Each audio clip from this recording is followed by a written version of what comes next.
নমস্কার বন্ধুরা, আজকে আমি কোনো রান্নার রেসিপি নিয়ে আসিনি। আজকে আমি নিয়ে এসেছি ব্রেকফাস্টের জন্য একটা প্রোটিন পাউডার। এই প্রোটিন পাউডার একদিন তৈরি করে রেখে দিলে প্রতিদিন আপনারা ব্রেকফাস্টে নিতে পারবেন। তো প্রোটিন পাউডারের জন্য একটা পরিমাণ মতো সব সিডস আর নাটস আমি নিয়ে নিচ্ছি। সব কিছু 4 চামচ করে নিয়ে নেব। এখানে নিয়েছি ওয়ালনাট, পেস্তা বাদাম, পামকিন সিড, কাজু বাদাম,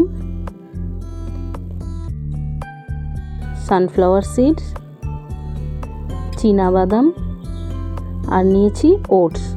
সব কিছু আমি 4 চামচ করে এখানে নিয়ে নিয়েছি।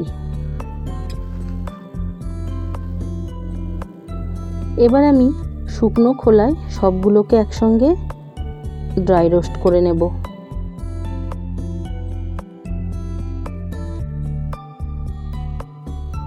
ওটসটা একটু পরে দেব, আগে বাকিগুলোকে হালকা একটু নাড়াচাড়া করে নেব, তারপরে আমি ওটসটা দেব।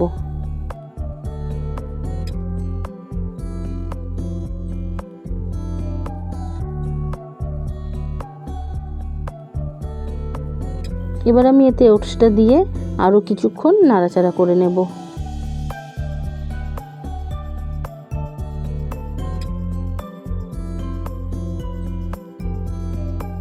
সব কিছু আমার শুকনো খোলায় ভাজা হয়ে গেছে। এবার এটাকে থালায় ঢেলে ঠান্ডা করে নেব।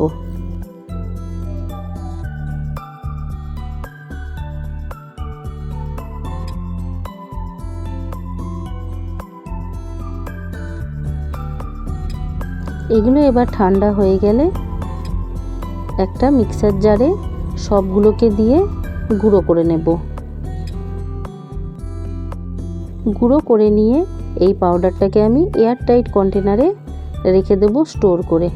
এটা আপনারা ব্রেকফাস্টে একটা আপেলের সঙ্গেও গ্রাইন্ড করে খেতে পারেন, কিংবা হাফ কাপ দই দিয়েও এটা 2 চামচ দিয়ে খেতে পারেন।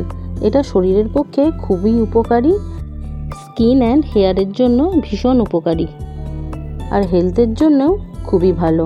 তো এটা আপনারা একবার ট্রাই করে দেখতে পারেন।